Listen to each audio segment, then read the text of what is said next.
মির্চির বিশেষ নিবেদন Times of পুরাণ। এখনই ওদের সমস্ত রাজচিহ্ন কেড়ে নেওয়া উচিত। অনেক হয়েছে, ওদের স্পর্ধা আর সহ্য করা যাচ্ছে না। তোর এই স্বেচ্ছাচারিতার জন্য আজ আমি তোকে উপযুক্ত শাস্তি দেব। আমার এই লাঙল দিয়ে এখনই তোকে আমি শতভাগে বিভক্ত করে ফেলবো। আমরাই তাদের সিংহাসন দিয়ে রাজা করে আমাদের সমান অধিকার দিলাম, আর ওরা এখন আমাদেরই বিরোধিতা করছে। ওরে বনরক, তোর দূতের মুখে বার্তা পাঠিয়েছিলিস আমি যেন আমার অস্ত্র শস্ত্র ত্যাগ করি। নে, সেই সব অস্ত্র আমি তোর উপরেই ত্যাগ করছি। শুনছেন মহর্ষি বেদব্যাস রচিত শ্রীমদ্ ভাগবত মহাপুরাণ ও গর্গ সংহিতা অবলম্বনে কৃষ্ণ কথা। আজ শুনবেন ব্রজে গেলেন বলরাম। হরি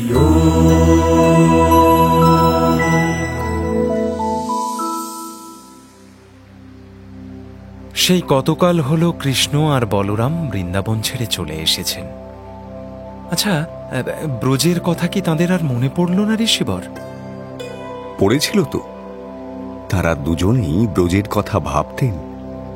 বলরামের মন তো আরো বেশি খারাপ, তাই ব্রজে যাবেন বলে ঠিক করলেন তিনি। নন্দরাজা, মা যশোদা আর অন্য আত্মীয়দের সঙ্গে দেখা করে আসবেন বলে ঠিক করলেন বলরাম। এ তো পরম প্রাপ্তি। ব্রজবাসীরা নিশ্চয়ই তাকে দেখে খুব খুশি হল। ব্রজবাসীরা আনন্দে উদ্বেল হয়ে উঠল। রাজা, তার ফেলে আসা সখা সুহৃদরা বলরামকে আলিঙ্গন করে নন্দরাজার বাড়ি পর্যন্ত নিয়ে গেল। নন্দরাজাকে প্রণাম করতে তিনি তাকে বুকে জড়িয়ে ধরলেন। থাক থাক বলরাম, বলরাম কতদিন পরে ব্রজে এলে বাবা। তোমার খবর সব কুশল তো? দ্বারকার সব খবর মঙ্গল তো? হ্যাঁ পিতা, দ্বারকায় সকলে কুশলে আছেন। আপনাদের দেখার জন্য আমার মন বড় অস্থির হয়েছিল, তাই আমি চলে এলাম। বেশ করেছো বাবা, তোমাকে দেখে যে কি আনন্দ হচ্ছে কি বলবো। আচ্ছা, আমাদের কানাই কেমন আছে বলরাম? তুমি ওকে আগলে রাখো সেটা আমি জানি, কিন্তু কিন্তু আমরা যে বহুদিন ওকে দেখি না। কানাইয়ের কথা ভেবে ভেবে মনটা বড্ড খারাপ বাবা। কৃষ্ণ ভালো আছে বাবা, সেও প্রায় সারাক্ষণই আপনাদের কথা ভাবে। তবে রাজকাজের কিছুই যে তাকে ছাড়া হয় না, তাই সে ব্রজেও আসতে পারে না। বলরাম, বলরাম এসেছো বাবা? মা, কতদিন পরে এই মুখখানা দেখলাম। তুমি আমাদের মাথার মণি বাবা, আমাদের যোগ্য ছেলে তুমি। আর আর তোমার ভাইকে দেখো, এই মাকে সে একেবারে ভুলেই গেছে। কেঁদো না মা, কেঁদো না। আমরা কেউ তোমাদের ভুলিনি। তোমাদের কি বলা যায় গো মা? আসলে কানাইয়ের কাঁধে রাজ্যের অনেক গুরু দায়িত্ব রয়েছে, না হলে সে কি আর আসতো না? প্রবোধ দিচ্ছ বলরাম, প্রবোধ দিচ্ছ। কানাই আর কখনো আসবে না, আমি জানি বাবা। আমার শত ডাকেও আর সে আসবে না। তবে তবে এই যে তুমি এলে, তোমার মুখ দেখে আমার সমস্ত কষ্ট দূর হয়ে গেল বাবা। মা গো, দুঃখ পেও না মা, আমাকে বিশ্বাস করো। তোমার কানাই সারাক্ষণ তোমাকে ভাবে মা, আমি মিথ্যে কথা বলছি না। না বাবা, তুমি আমার মাথার মণি, তুমি কি মিথ্যে বলতে পারো? এসো বলরাম, এসো এসো, একটু বিশ্রাম নাও বাবা। এত দূর পথ এলে অনেক পরিশ্রম হয়েছে। এভাবে বলো না মা, নিজের মা বাবার কাছে, আত্মীয়দের কাছে ফিরে ফিরে যে আসতেই হবে আমাদের। আর ব্রজে ফেরার পথ আমার কাছে এতটুকুও ক্লান্তিকর নয় মা। একটু বিশ্রাম নিলেন বলরাম। তারপর ব্রজভূমির সকলের সঙ্গে দেখা করতে গেলেন তিনি। ব্রজবাসীরা এই অপ্রত্যাশিত ঘটনায় বিহ্বল হয়ে গেলেন। বলরামকে দেখতে পাওয়ার আশাই করেননি তারা। প্রত্যেকে এবার আনন্দে মাতোয়ারা হয়ে উঠলেন। গোপীরা কৃষ্ণকে না পাওয়ার দুঃখ ভুললেন। গোপীরা বলরামের সঙ্গে দেখা করে নিশ্চয়ই বারবার কৃষ্ণের কথা জানতে চাইলেন আচার্যদেব। হ্যাঁ পরীক্ষিত, গোপীরা সদল বলে বলরামের কাছে গেলেন। তার কুশল জিজ্ঞাসা করার পরে কৃষ্ণকে নিয়ে আলোচনা শুরু করলেন তারা। হে বলরাম, আপনারা তো এখন গৃহী, সন্তান সন্ততি নিয়ে সুখে সংসার করছেন। আপনাদের কি এখন আর আমাদের কথা মনে পড়ে? তোমরা এমন প্রশ্ন করে আমাকে দুঃখ দিও না। আমরা কেউ একদিনের জন্যও ব্রজবাসীদের ভুলিনি। সকল কাজের মাঝেও আমরা সর্বদা তোমাদের কথা স্মরণে রাখি। তাই জন্যই তো সব কাজ ফেলে ব্রজে ছুটে এসেছি। বলরাম, আপনাদের কাছে আমরা কৃতজ্ঞ। ওই অত্যাচারী কংসকে বধ করে আমাদের সকলকে উদ্ধার করেছেন আপনারা, সুরক্ষিত করেছেন। কিন্তু আপনি আমাদের কৃষ্ণের কথা বলুন জ্যেষ্ঠ। নিশ্চয়ই বলবো, বলো কি জানতে চাও? তার কি কখনো নিজের বাবা মার কথা, বন্ধু সখাদের কথা, আমাদের গোপিনীদের কথা মনে পড়ে? আমাদের দেখা না দিক, সে যে নিজের মায়ের কাছেও এতদিনে একবারও এলো না। মৃত্যুর পরেও মানুষ নিজের আপনজনদের মায়া ত্যাগ করতে পারে না। সেখানে আমরা বাবা মা, স্বামী, সন্তান, সংসারের সব কিছু ত্যাগ করেছিলাম শুধু তার জন্য। কিন্তু তিনি আমাদের ভালোবাসাকে, সমর্পণকে ত্যাগ করে কোন দূর দেশে চলে গেলেন। বিশ্বাসঘাতক তিনি, বিশ্বাসঘাতক।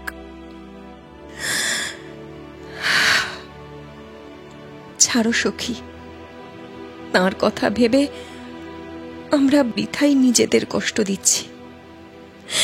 তিনি যে আমাদের মনে রাখেননি, আমাদের জন্য তাঁর তিলমাত্র যে দুঃখ হয় না, সে তো আমরা বুঝতেই পারছি।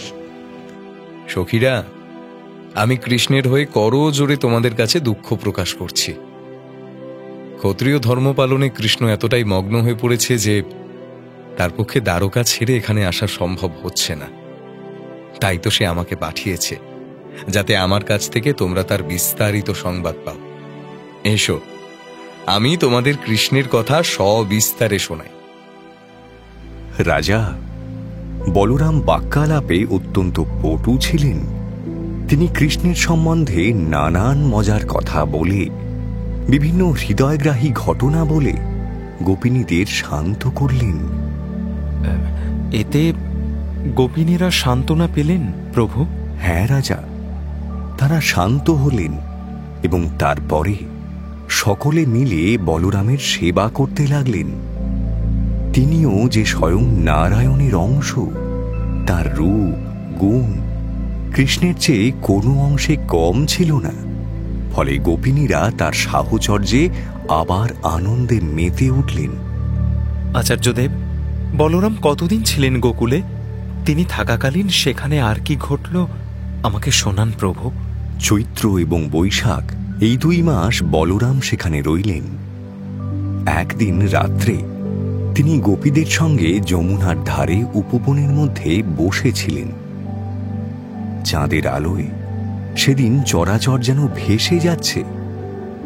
সেই সময় বরুণদেব তার কন্যাকে পাঠালেন বলরামের মনোরঞ্জনের জন্য। পূর্ণিমা রাত্রে যমুনা তীর, তার সংলগ্ন উপবন, আহা কি অপরূপ দৃশ্যই না ছিল। আচার্যদেব, বরুণদেবের কন্যা কে ছিলেন? তিনি কিভাবে বলরামের মনোরঞ্জন করলেন? রাজা, বরুণদেবের কন্যা ছিলেন বারুণী দেবী।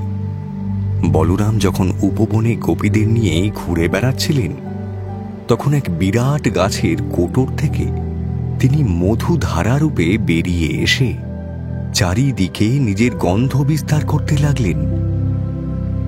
বলরাম সেই সুগন্ধ পেয়ে গোপীদের সঙ্গে নিয়ে তখনই সেই গাছের নিচে গেলেন এবং প্রাণ ভরে সকলে মিলে সেই সুগন্ধ উপভোগ করলেন। ভগবানের কি অপরূপ লীলা! গোপীদের সান্ত্বনা দেবার কি অপূর্ব সুন্দর প্রয়াস! হ্যাঁ পরীক্ষিত, ভগবান যে স্বয়ং লীলা সুন্দর। বলরামও কৃষ্ণের চেয়ে কোনো অংশে কম সুন্দর পুরুষ ছিলেন না। উপবনে সখীদের সঙ্গে বিচরণকালে তার গলায় ছিল ফুলের মালা, আর ছিল বৈজয়ন্তী মালা। এক কানে ছিল মনোহর জ্যোতির্ময় কুণ্ডল, আর তার মুখে লেগে থাকত অনুপম স্বর্গীয় হাসি। একদিন যমুনার ধারে বিচরণ করতে করতে তিনি যমুনাকে জলক্রীড়ার জন্য আহ্বান জানালেন। তারপর যমুনা নিশ্চয়ই রাজি হলেন বলরামের সঙ্গে জলক্রীড়া করতে? না রাজা, যমুনা বলরামের ডাক অগ্রাহ্য করলেন। জলক্রীড়ায় এলেন না তিনি। কেন আচার্যদেব? যমুনা বলরামের আদেশ অগ্রাহ্য করলেন কেন? প্রকৃতপক্ষে যমুনা বলরামকে চিনতে পারেননি। তিনি ভেবেছিলেন কোনো সুপুরুষ যুবা সুরাপান করে মত্ত অবস্থায় তাকে আহ্বান জানাচ্ছেন, তাই তিনি সেই আহ্বান অগ্রাহ্য করেন। তারপর কি হলো আচার্যদেব? বলরাম কি করলেন তখন? বলরাম অত্যন্ত রেগে গিয়ে নিজের লাঙল দিয়ে যমুনাকে নিজের দিকে আকৃষ্ট করলেন। বললেন, ওরে পাপিষ্ঠা যমুনা, আমি তোকে আহ্বান করলাম আর সেই আহ্বান তুই গ্রাহ্য করলি না, এইভাবে আমাকে অপমান করলি। বেশ, তোর এই স্বেচ্ছাচারিতার জন্য আজ আমি তোকে উপযুক্ত শাস্তি দেব। আমার এই লাঙল দিয়ে এখনই তোকে আমি শতভাগে বিভক্ত করে ফেলব। যমুনা বলরামের মুখে এমন কথা শুনে ভীত ও সন্ত্রস্ত হয়ে পড়লেন। তিনি বুঝলেন এই যুবক কোনো সাধারণ পুরুষ নন এবং ইনি মত্ত অবস্থাতেও নেই। তারপর তার লাঙল দেখে বুঝলেন ইনি আর কেউ নন, মহাবলশালী বলরাম। ভয় কাঁপতে কাঁপতে তিনি তখনই বলরামের চরণ স্পর্শ করে প্রার্থনা করতে লাগলেন। হে মহাবাহু বলরাম, আমার ধৃষ্টতা মার্জনা করুন। আমি আপনার স্বরূপ চিনতে পারিনি।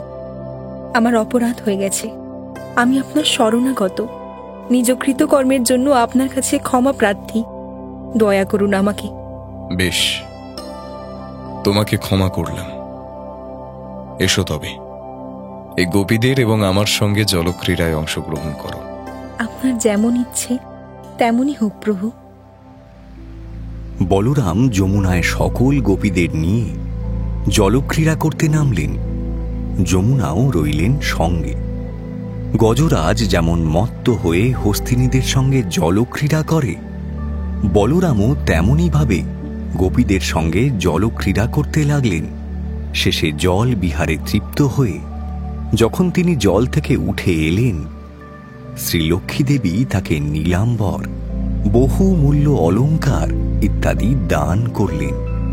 একটা কথা জানো পরীক্ষিত, যমুনা এখনো বলরামের লাঙল দ্বারা নির্দিষ্ট করে দেওয়া পথেই বয়ে চলেন। বলরাম যখন ব্রজে ছিলেন, দ্বারকায় তখন কি ঘটছিল প্রভু? সেখানে শান্তি ছিল কি? পরীক্ষিত, করুষ দেশে পৌণ্ড্রক নামে এক রাজা ছিল। সে ছিল নির্বোধ এবং অহংকারী। তার দেশের মূর্খ প্রজারা পৌণ্ড্রককে খুশি করবার জন্য তার স্তুতি করে বলতো, হে মহারাজ, আপনি ভগবান বাসুদেব। এই জগৎকে উদ্ধার করার জন্য এই পৃথিবীতে আপনার আগমন ঘটেছে। হ্যাঁ মহারাজ, আমরা আপনাকেই ভগবান বাসুদেব বলে মানি মহারাজ, দ্বারকা নিবাসী কৃষ্ণকে নয়। প্রজাদের এমন স্তুতি বাক্যকে সত্যি ধরে নিয়ে মূর্খ পৌণ্ড্রক নিজেকে সত্যি সত্যি ভগবান মনে করে বসে। তাই সে কৃষ্ণের লীলা সম্পর্কে কিছু না জেনেই দ্বারকায় তার কাছে দূতের হাত দিয়ে বার্তা পাঠাল। সেই দূত রাজসভায় এসে কৃষ্ণর কাছে তার রাজার বার্তা শোনাল। শ্রীকৃষ্ণের পায়ে প্রণাম। আমি করুষ দেশের রাজা পৌণ্ড্রকের দূত। তোমার মঙ্গল হোক দূত। বলো, কি সংবাদ পাঠিয়েছেন রাজা পৌণ্ড্রক? প্রভু, তিনি এইরূপ বার্তা পাঠিয়েছেন, আমি স্বয়ং বাসুদেব, অন্য কেউ নয়। এই জগতের মুক্তির জন্য আমার আগমন। তুমি বৃথাই নিজেকে বাসুদেব বলে পরিচয় দিয়ে চলেছ। হে যাদব, তোমার গায়ে ধারণ করা চিহ্নগুলো প্রকৃতপক্ষে আমার। তাই তুমি এখনই সেসব পরিত্যাগ করে আমার শরণাপন্ন হও। আর আমার এই আদেশ তোমার কাছে গ্রহণযোগ্য না হলে আমাকে যুদ্ধে পরাস্ত করো। সে কি আচার্যদেব, কৃষ্ণকে এমন চিঠি পাঠানো, এও কি সম্ভব? হ্যাঁ রাজা, একথা বলা বাহুল্য যে এমন অদ্ভুত চিঠি পেয়ে রাজা উগ্রসেন থেকে শুরু করে উপস্থিত সভাসদদের সকলেই উচ্চস্বরে হেসে উঠলেন। কৃষ্ণ এই বার্তা শুনে অত্যন্ত অপমানিত বোধ করলেন এবং পৌণ্ড্রকদের ঔদ্ধত্যের উত্তর দিয়ে সেই দূতের হাতেই জবাবপত্র পাঠালেন। ওরে মূঢ়, আমি আমার চক্র ইত্যাদি চিহ্ন কখনোই ত্যাগ করব না, বরং সেই চক্র দিয়ে তোকে এবং তোর পরামর্শদাতাদের যখন হত্যা করব তখন বুঝবি।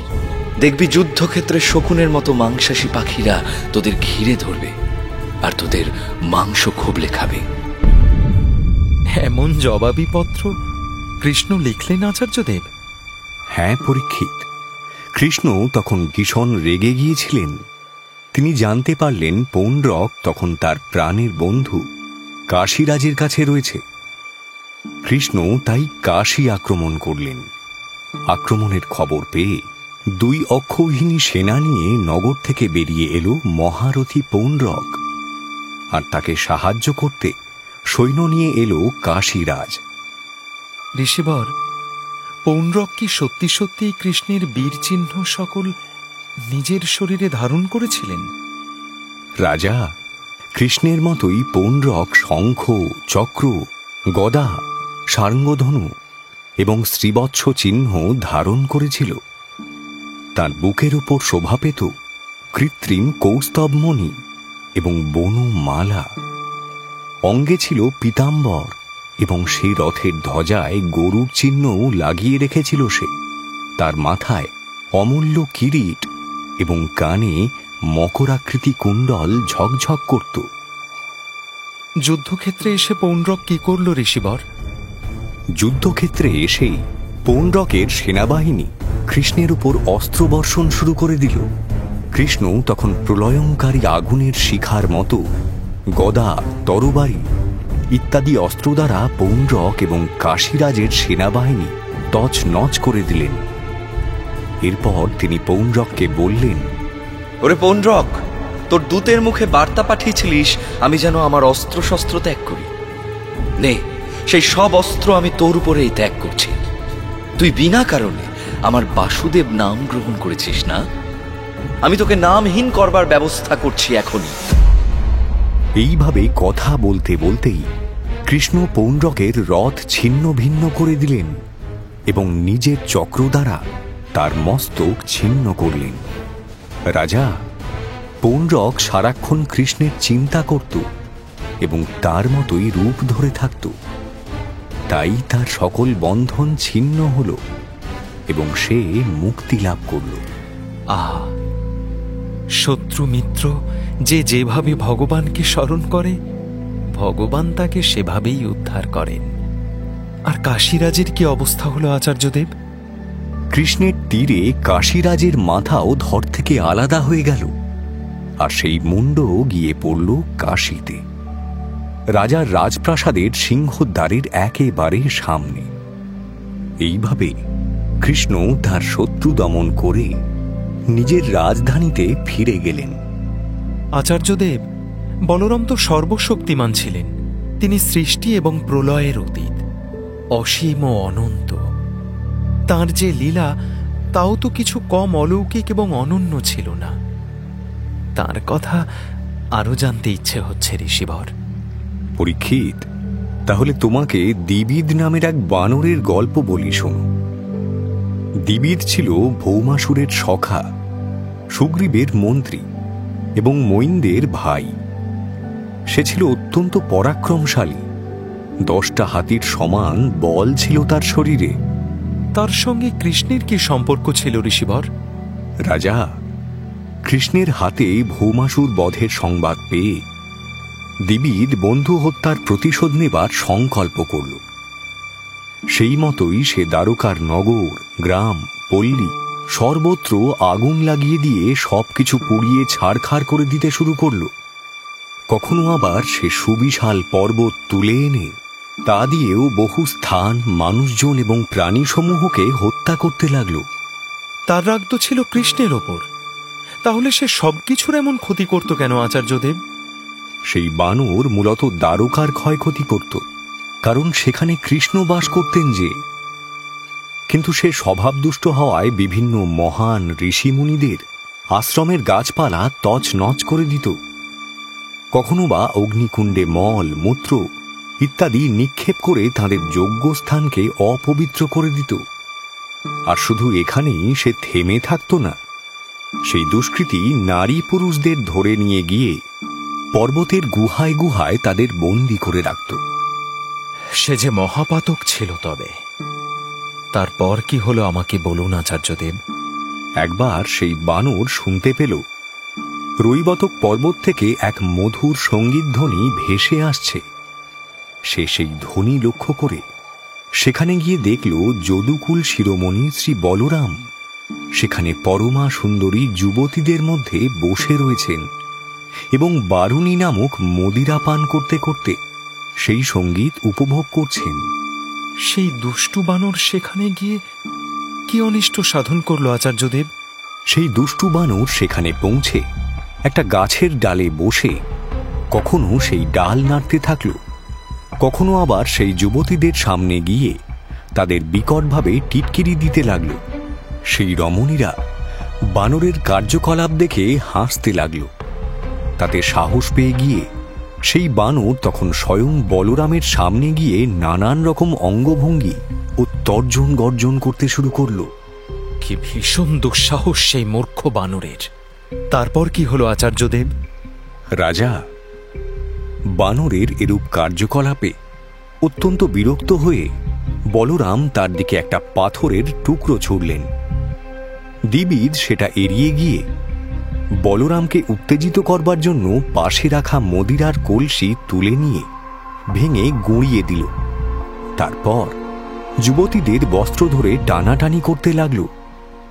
উপহার সূচক নানান কথা বলে সে চেষ্টা করতে লাগলো যাতে বলরাম রেগে ওঠেন।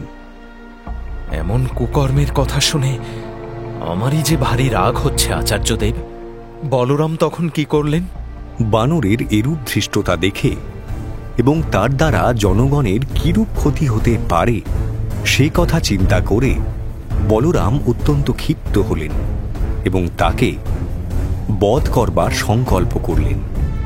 দ্বিবিদ যখন দেখল বলরাম হাতে মুষল এবং লাঙল তুলে নিয়েছেন, তখন সেও এক হাতে একটা বিরাট শাল গাছ মাটি থেকে উপড়ে নিল।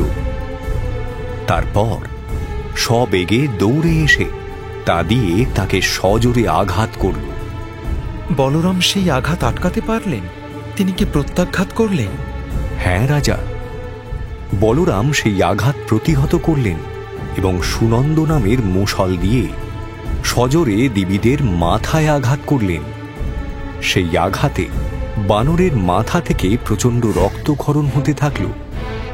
কিন্তু সে সেই আঘাত অগ্রাহ্য করে আবার একটা গাছ তুলে নিয়ে বলরামকে আঘাত করতে গেল। বলরাম সেই গাছটিকেও শত খণ্ড করে দিলেন। এইভাবে যুদ্ধ চলতে চলতে পুরো বন বৃক্ষহীন হয়ে গেল। আচার্যদেব, সেই অনিষ্টকারী বানর যে সত্যি মহাপরাক্রমশালী ছিল তাতে কোনো সন্দেহ নেই, কিন্তু হাতের কাছে গাছ না পেলে সেই বানর যুদ্ধ চালিয়ে গেল কি করে? এ কথা জানতে বড় আগ্রহ হচ্ছে প্রভু। শোনো রাজা, গাছ না পেয়ে এবারে সে পর্বতের মধ্যে থেকে বিরাট বিরাট সব পাথর তুলে সেগুলোই বলরামের দিকে ছুঁড়তে লাগল। কিন্তু বলরাম সেসব পাথরও নিজের অস্ত্রের আঘাতে চূর্ণ বিচূর্ণ করে ফেলতে থাকলেন। শেষে আর উপায় না দেখে দ্বিবিদ দু হাতে ঘুষি পাকিয়ে তেড়ে এসে বলরামের বুকে আঘাত করল। আর বলরাম তখন কি করলেন? বলরামও তখন হাতের সকল অস্ত্র ফেলে দিয়ে দুই হাত দিয়ে দ্বিবিদের পাঁজরে সজোরে আঘাত করলেন। সেই আঘাতের তীব্রতায় দ্বিবিদ রক্তবমি করতে করতে মাটিতে পড়ে গেল। পরীক্ষিত, প্রবল বেগে বাতাস বইলে যেমন জলে থাকা নৌকো টলমল করে ওঠে, দ্বিবিদের পতনে তেমনভাবেই সমগ্র রৈবতক টলমল করে উঠল। সর্বশক্তিমান বলরামের শক্তির কাছে আর কোনো শক্তি প্রবল হতে পারে না। ভগবান খেলার ছলেই যুগে যুগে দুষ্টের দমন আর শিষ্টের পালন করেন। হ্যাঁ পরীক্ষিত, দিবিদের মতো মহা বলশালী বানরও বলরামকে বিন্দুমাত্র আঘাত করতে সমর্থ হল না। দিবিদ হত্যার পর আকাশ থেকে দেবতারা জয়ধ্বনি দিতে লাগলেন। মুনিরা সকলে সাধুবাদ দিলেন। এরপর আকাশ থেকে বলরামের উপর পুষ্প বৃষ্টি হতে লাগল। এরপর তিনি দ্বারকাপুরীতে ফিরে গেলেন। আচার্যদেব, আমাকে বলরামের কথা, তার বীরত্বের কথা আরও শোনান। জাম্ববতী এবং কৃষ্ণের এক পুত্র ছিল শাম্ব। তিনি এতই পরাক্রমশালী ছিলেন যে একাই বহু বীরকে পরাজিত করবার সামর্থ্য রাখতেন। সেই শাম্ব স্বয়ং দুর্যোধনের কন্যা লক্ষণাকে তার স্বয়ংবর সভা থেকে হরণ করেন। আচার্যদেব, এ ঘটনা নিশ্চয়ই কৌরবদের অত্যন্ত রাগিয়ে দিয়েছিল। তারা কি এর বিরুদ্ধে কিছু করল? হ্যাঁ রাজা, এই ঘটনা কৌরবদের অত্যন্ত খেপিয়ে তুলল। তারা বলতে লাগল, যাদবদের ছেলের দুর্বুদ্ধি দেখো, গোয়ালা হয়ে কৌরব বংশের রাজকন্যাকে হরণ করে নিয়ে যায়। আমাদের কন্যা তাকে পছন্দই করে না, তবু সকলকে অবজ্ঞা করে সে তাকে তুলে নিয়ে গেল। এই উদ্ধত যাদবকে এখনই ধরে বেঁধে ফেলা উচিত, শাস্তি দেওয়া উচিত ওকে। কি বলছো? শাম্ব কৃষ্ণের পুত্র? যদুবংশীয়রা এতে খুব খেপে যাবে যে। যাদবরা খেপলে আমাদের কি? তারা তো আমাদের দয়াতেই বেঁচে আছে। বরং শাম্বকে বন্দী করার খবর পেয়ে তাকে উদ্ধার করতে যদি তারা এখানে আসে তো বেশ হয়, ভালো মতো শিক্ষা দেওয়া যাবে ওদের। বেশ, তবে চলো, জ্যেষ্ঠদের অনুমতি নিয়ে আমরা শাম্বকে ধরার জন্য রওনা হই। আচার্যদেব, কারা গেল শাম্বকে ধরার জন্য? রাজা, কর্ণ, শল, যজ্ঞকেতু, দুর্যোধনের মতো বীররা ছুটে গিয়েছিলেন শাম্বর পেছনে। তারা বয়োজ্যেষ্ঠদের অনুমতি নিয়ে শাম্বকে ধরতে রওনা হয়ে গেলেন। মহারথী শাম্ব যখন জানতে পারলেন যে ধৃতরাষ্ট্রের পুত্ররা তাকে ধরতে আসছে, তিনি তার মনোহর ধনুকে টঙ্কার দিয়ে ঘুরে দাঁড়ালেন। এদিকে কর্ণকে সেনাপতি করে কৌরবরা তাকে ঘিরে দাঁড়াল এবং প্রচণ্ড আস্ফালন করে তাকে আক্রমণ করা শুরু করল। সে কি আচার্যদেব, কর্ণ দুর্যোধনের মতো বীর যোদ্ধাদের সামনে একা শাম্ব? কি করে আত্মরক্ষা করলেন তিনি? রাজা, ভুলে যেও না, শাম্ব স্বয়ং ভগবান শ্রীকৃষ্ণের পুত্র। পশুরাজ সিংহ যেমন হরিণদের স্পর্ধা দেখে রেগে ওঠেন, শাম্বও তেমনি কৌরবদের আস্ফালন দেখে রেগে গেলেন। তিনি নিজের মনোহর ধনুকে টঙ্কার দিয়ে একসঙ্গে 6টি করে বাণ 6 বীরের প্রত্যেকের দিকে নিক্ষেপ করলেন। প্রতিপক্ষের বীরেরা শাম্বর এই হেন সরবর্ষণের ক্ষিপ্রতার প্রভূত প্রশংসা করলেন। সে কি আচার্যদেব, তবে কি তারা যুদ্ধ থামিয়ে দিলেন? রাজা, প্রকৃত গুণীর ধর্মই হল পক্ষ ও বিপক্ষ নির্বিশেষে অপর গুণীর প্রশংসা করা। সেখানে যে রাজারা সেদিন উপস্থিত ছিলেন তারা সকলেই ক্ষত্রিয় মহাবীর। তাই যুদ্ধ না থামালেও শাম্বর বীরত্বের এবং গুণের প্রশংসা না করে তারা পারলেন না। তবে তারপর যুদ্ধে কি হলো আচার্যদেব? তারপর 6 বীরের একসঙ্গে আক্রমণে শাম্ব রথহীন হয়ে গেলেন। এরপর বহু কষ্টে তারা সকলে মিলে শাম্বকে পরাজিত করে তাকে বন্দী করতে সক্ষম হলেন। তারপর শাম্ব এবং লক্ষণাকে নিয়ে তারা মহোল্লাসে হস্তিনাপুরে ফিরে চললেন। কিন্তু শাম্বকে বন্দী করার খবর যাদবদের কাছে কি করে পৌঁছালো আচার্যদেব? নারদমুনি স্বয়ং দ্বারকায় গিয়ে যাদবদের সেই খবর দিলেন। এই খবর শোনা মাত্র তারা ভয়ানক রেগে গেলেন এবং মহারাজ উগ্রসেনের আদেশে কৌরবদের আক্রমণ করতে উদ্যত হলেন। তবে কি কৌরবদের সঙ্গে যাদবদের দ্বন্দ্ব বেঁধে গেল? না রাজা, বলরাম সর্বদা যে কোনো রকম কলহের বিরোধী ছিলেন। তিনি রাজা উগ্রসেনকে বললেন, মহারাজ, আমি শুনেছি কৃষ্ণপুত্র শাম্বকে কৌরবদের হাত থেকে মুক্ত করার জন্য আপনি যাদব সেনাদের আদেশ দিয়েছেন কৌরবদের আক্রমণ করতে। কিন্তু এই ব্যাপারে আমার একটি নিবেদন আছে। হ্যাঁ বলরাম, বলুন কি নিবেদন? মহারাজ, কৌরবদের আক্রমণ করা আমাদের অনুচিত হবে। এতে কৌরব বৃষ্ণি সম্পর্ক নষ্ট হবে শুধু, আর কোনো লাভ হবে না। তাহলে আপনার কি পরামর্শ আমাকে বলুন দয়া করে।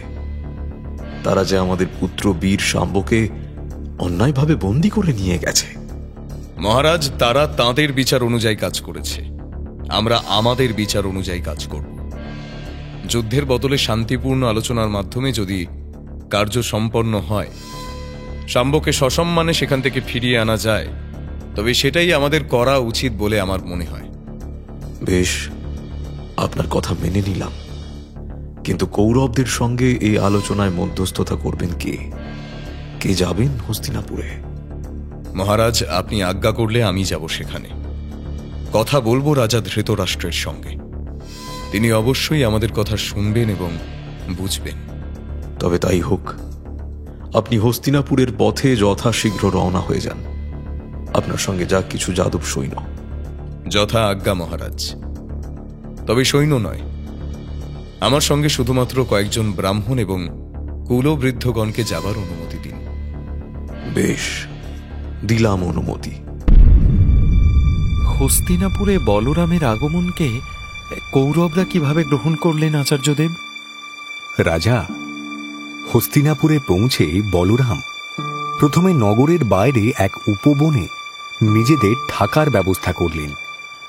সেখান থেকে কৌরবদের গতিবিধি জানার জন্য তিনি উদ্ধবকে কৌরবদের রাজসভায় পাঠালেন। উদ্ধব সভায় গিয়ে ধৃতরাষ্ট্র, পিতামহ ভীষ্ম, দ্রোণাচার্য, দুর্যোধন ইত্যাদি বীরেদের বন্দনা করলেন এবং শেষে বলরামের আগমনের সংবাদ দিলেন। বলরামের আগমনের সংবাদে তাঁদের কিরূপ প্রতিক্রিয়া হল ঋষিবর? রাজা, বলরামকে কৌরবরা অত্যন্ত পছন্দ করতেন এবং সম্মানও করতেন। তাই তার আগমন বার্তায় তারা যার পর নাই আনন্দিত হলেন। উদ্ধবকে আপ্যায়ন করে তারা বলরামকে অভ্যর্থনা করতে গেলেন।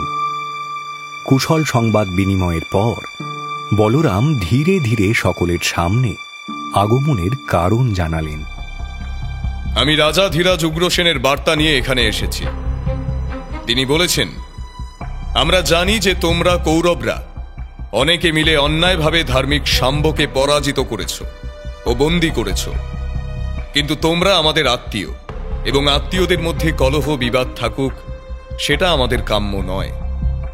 তাই আমি অনুরোধ করছি, শাম্ব এবং নববধূকে দ্বারকায় আমাদের কাছে অবিলম্বে পাঠিয়ে দাও। বলরামের কথার মধ্যে এমন এক তেজ এবং প্রত্যয় ছিল যে কৌরবরা কি উত্তর দেবে তৎক্ষণাৎ বুঝে না পেয়ে বলা বলি করতে লাগলো। আরে, এ কি অদ্ভুত কথা! এই যদুকুলের সঙ্গে দৈবাত একটা বৈবাহিক সম্পর্ক স্থাপন হয়ে গিয়েছিল, তার জন্য ওরা নিজেদেরকে আমাদের সমকক্ষ ভেবে নিল। আমরাই তাদের সিংহাসন দিয়ে রাজা করে আমাদের সমান অধিকার দিলাম, আর ওরা এখন আমাদেরই বিরোধিতা করছে। এখনই ওদের সমস্ত রাজচিহ্ন কেড়ে নেওয়া উচিত। অনেক হয়েছে, ওদের স্পর্ধা আর সহ্য করা যাচ্ছে না। বলরাম কৌরবদের এমন অহংকার, এমন উদ্ধত আচরণ দেখে অত্যন্ত অসন্তুষ্ট হলেন।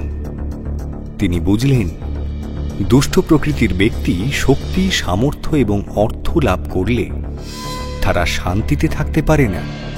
তিনি মনে মনে ভাবলেন, যাদবরা তো কৌরবদের আক্রমণ করতেই প্রস্তুত ছিল। আমি তাদের বুঝিয়ে যুদ্ধ থেকে বিরত করলাম। এখানে এলাম কৌরবদের বুঝিয়ে একটা মধ্যস্থতা করার জন্য, আর এই মূর্খরা আমার সঙ্গে এমন কদর্য ব্যবহার করল। আমি চাইলে আজই এদের চরম শাস্তি দিয়ে শাসন করে সঠিক পথে আনতে পারি।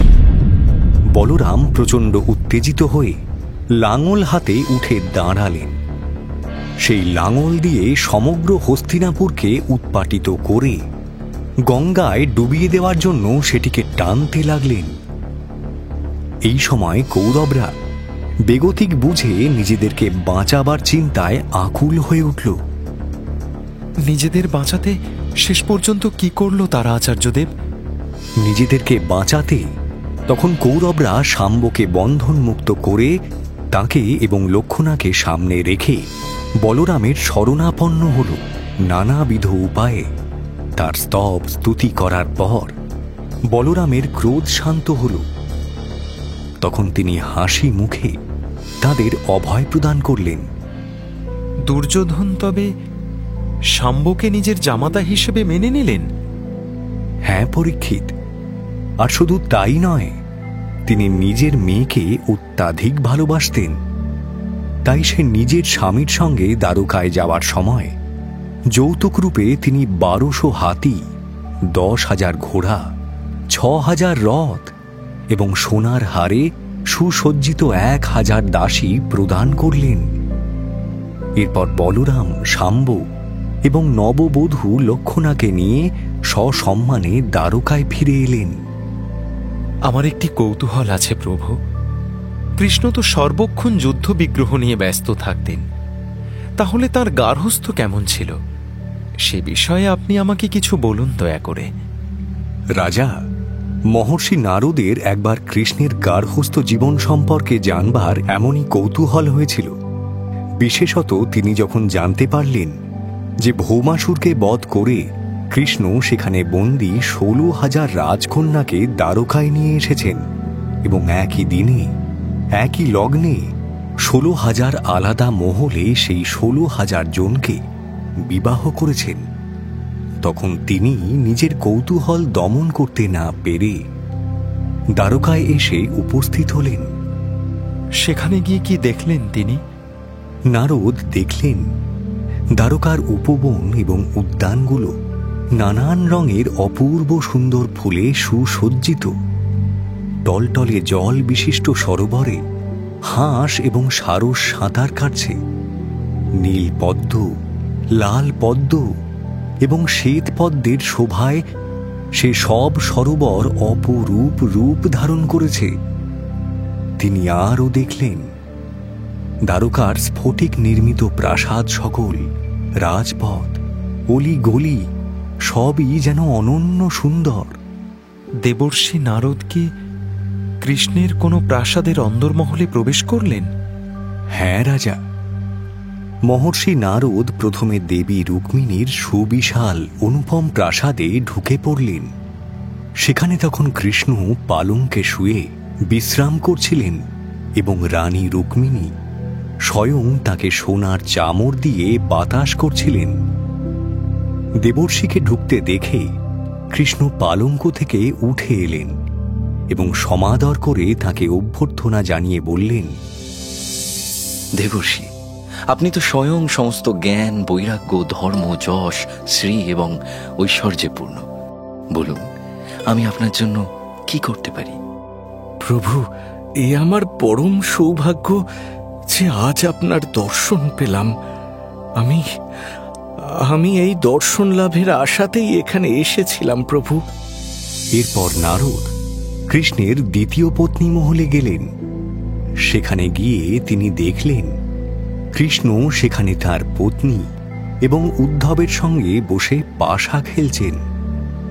সেখানে দেবর্ষিকে দেখে তিনি এমনভাবে কুশল প্রশ্ন করলেন এবং অভ্যর্থনা জানালেন যেন এর আগে দেবর্ষির সঙ্গে তাঁর সাক্ষাৎ হয়নি। দেবর্ষি নারদ নিশ্চয়ই এই ঘটনায় খুব অবাক হলেন। হ্যাঁ রাজা, দেবর্ষি নারদ যোগমায়া রহস্যের কথা শুনে থাকলেও তা চাক্ষুষ করে যার পর নাই অবাক হয়ে গেলেন। এইভাবে তিনি একের পর এক প্রাসাদ ঘুরতে লাগলেন এবং প্রতিটা প্রাসাদেই কৃষ্ণকে দেখতে পেলেন। কোথাও তিনি ধ্যানে মগ্ন, কোথাও যাগযজ্ঞ পূজার্চনা করছেন, কোথাও মন্ত্রীদের সঙ্গে গুরুতর বিষয়ে আলোচনা করছেন, তো কোথাও পুত্রকন্যাদের বিবাহ দিতে ব্যস্ত। শেষ পর্যন্ত নারদের কি কৃষ্ণের গার্হস্থ জীবন দর্শন করার স্বাদ পূর্ণ হল? হ্যাঁ রাজা, এভাবে কৃষ্ণকে গার্হস্থ জীবনে সকল পত্নীকে সমান গুরুত্ব দিতে দেখে এবং তাদের সকলের প্রতি সমানভাবে দায়িত্ব পালন করতে দেখে দেবর্ষি নারদ যার পর্নায় বিস্মিত হলেন। শেষে ভগবানের চরণ বন্দনা করে তিনি বিষ্ণুলোকে আবার ফিরে গেলেন।